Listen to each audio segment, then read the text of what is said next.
Halo semua, Assalamualaikum warahmatullahi wabarakatuh. Perkenalkan, nama saya Tri Juliana Firmansa dari Fakultas Ekonomi dan Bisnis Prodi Manajemen dengan nomor induk mahasiswa 612012130301. Di video kali ini saya akan membuat pembelajaran pengantar akuntansi dengan judul materi laporan keuangan.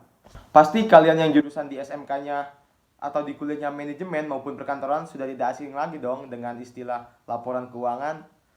Nah, pernah juga nggak sih terpikir di pikiran kalian atau melintas di pikiran kalian, apa sih itu laporan keuangan? Di dalamnya ada apa aja? Bagaimana cara pengerjaannya? Apa itu laporan laba rugi, laporan perubahan ekuitas, dan laporan neraca? Di video kali ini, mari kita bahas bersama. Baik, langsung saja kita masuk ke materi laporan keuangan.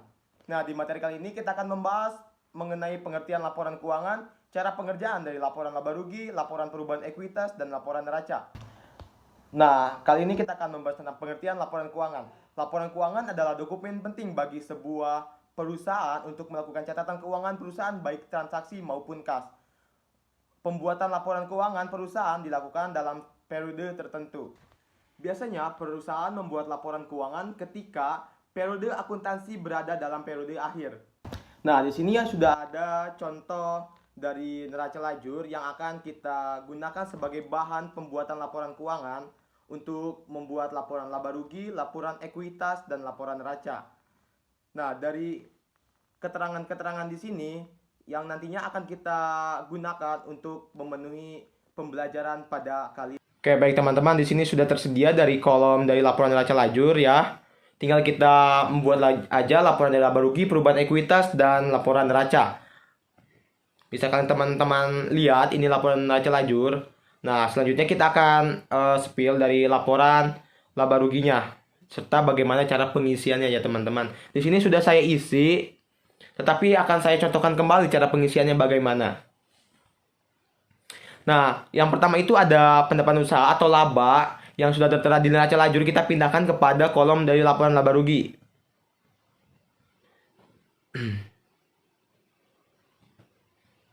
Nah, ini teman-teman laporan usaha yang bisa kita pindahkan kepada laporan laba rugi sebesar 4.400 ya nih. Kita pindahkan saja. Nah, sudah kita pindahkan di sini ya teman-teman, bisa teman-teman pindahkan. Selanjutnya kita masukkan dari beban-beban yang tertera di neraca lajur. Beban-beban yang tertera dalam laporan ke dalam laporan laba rugi dari neraca lajur kita pindahkan. Di neraca lajur juga sudah tertera seperti ini teman-teman, dari ada beban gaji, beban perlengkapan, beban sewa, beban iklan, beban kerugian piutang, beban depresi peralatan. Tinggal kita pindahkan saja teman-teman beserta jumlahnya yang ini ya. Beserta jumlahnya kepada atau ke kolom laporan laba rugi. Seperti ini. Ketika kita sudah pindahkan semua beban-beban yang tertera dalam laporan neraca lajur, selanjutnya kita jumlah dan masukkan hasilnya di jumlah di sini, di keterangan jumlah lainnya. Setelah itu mari kita jumlahkan dengan mengkurang dari hasil usaha dikurangi hasil dari beban-beban. Jadi 4.400 ini dikurangi dari jadi 1.750 hasilnya teman-teman. Itu penghasilan laba bersih sebelum pajak ya, sebelum pajak. Nah, jadi 4.400 ini dikurangi 2.150. Dari mana hasilnya 2.150 ini? Jadi hasilnya ini dari jumlah beban-beban yang dihasilkan.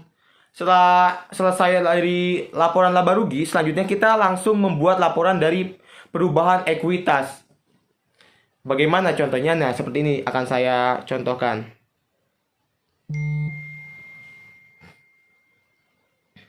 Nah, ini dia kolom dari perubahan ekuitas. Simple ya, teman-teman.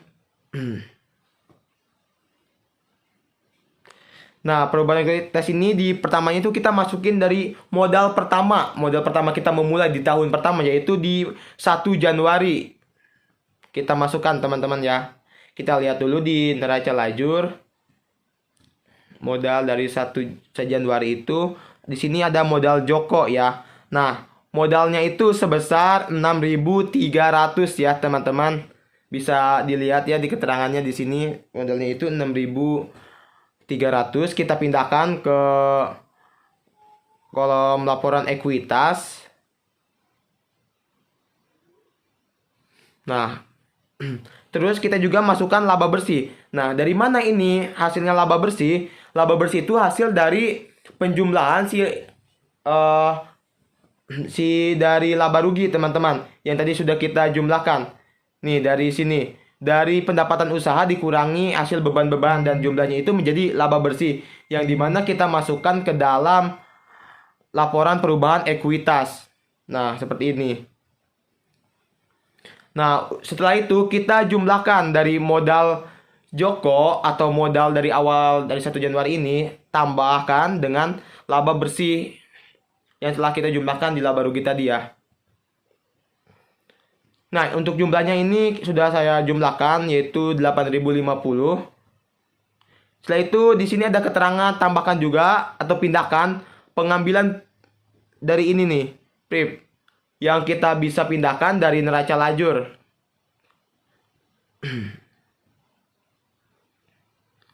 Nah, ini teman-teman yang berjumlah 100 ya.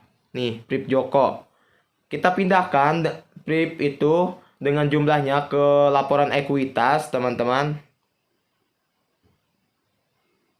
Nah, setelah itu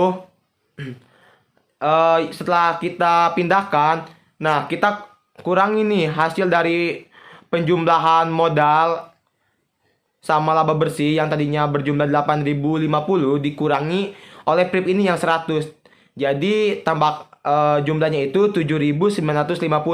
Nah, ini akan menjadi modal di 31 Desember, teman-teman. Jadi di akhir tahun. Jadi seperti ini. Nah, setelah kita beres melakukan laporan dari perubahan ekuitas ini, selanjutnya kita akan melakukan laporan neraca, teman-teman nih. Ini kolom dari laporan neracanya bisa kita lihat bersama. Di sini ada keterangan aset lancar dan liabilitas. Dan di bawahnya juga ada aset tetap dan ekuitas atau modal dari si pemilik perusahaan tersebut. Nah, bisa kita isi, teman-teman. Jadi si aset lancar ini kita ngisinya itu dari misalnya dari kas, dari piutang, dari pelengkapan, dari biaya sewa dibayar di muka, dari iklan dibayar di muka. Itu kita pindahkan dan masukkan ke dalam aset lancar, teman-teman. Nih, seperti ini sudah tertera di neraca lajur ya, teman-teman. Bisa kita lihat kembali neraca lajurnya. Nah, dari kas ini nih. Itu kita pindahkan ke aset lancar ya, teman-teman, beserta jumlahnya. Nah, ini sudah dipindahkan kepada kolom neraca. Setelah semuanya dipindahkan, kita jumlah, teman-teman. Jumlah keseluruhan dari si aset lancar ini. Nah, di sini saya sudah menjumlah sebesar 4.600. Setelah itu, liabilitas. Nah, di sini ada utang gaji, teman-teman. Di neraca lajur kita masukkannya ke liabilitas. Nah, utang gaji itu 150.000. Bisa lihat ntar ya di neraca lajur. Nah, seterusnya itu di bawahnya ada aset tetap. Aset tetap itu seperti peralatan atau akun depresiasi peralatan, teman-teman. Nah, bisa kita lihat juga jumlah di peralatan nih. Di neraca lajur. Nah, peralatan itu sebesar 5.000 ya, teman-teman. Dan ini akun depresiasi peralatan sebesar 1.000. Terus ada penambahan juga 500. Bisa kita pindahkan, teman-teman, ke laporan neraca. Nah, seperti ini, teman-teman. Oke, setelah itu di sampingnya ada ekuitas atau modal si pemilik. modal Joko yang tadi tuh, yang kita telah jumlah di laporan ekuitas. Nah, sebesar 7.950 kita pindahkan di ekuitas atau si modal pemilik sebesar 7.950. Nah, setelah itu kita jumlahkan teman-teman dari ini ya. Kita jumlahkan dari ini. Ini kita jumlahkan dari 4.600 sama 5.000 kita jumlahkan teman-teman. 4.500 kita jumlahkan sama 5.000, terus hasilnya itu dikurangi dengan 1.500 atau dikurangi akumulasi depresiasi peralatan ini. Nah, hasilnya itu kita tulis di sini sebesar 8.100. Nah, sama juga dengan si kolom yang sebelahnya ini antara liabilitas dan ekuitas. Nah, bisa juga kita jumlahkan.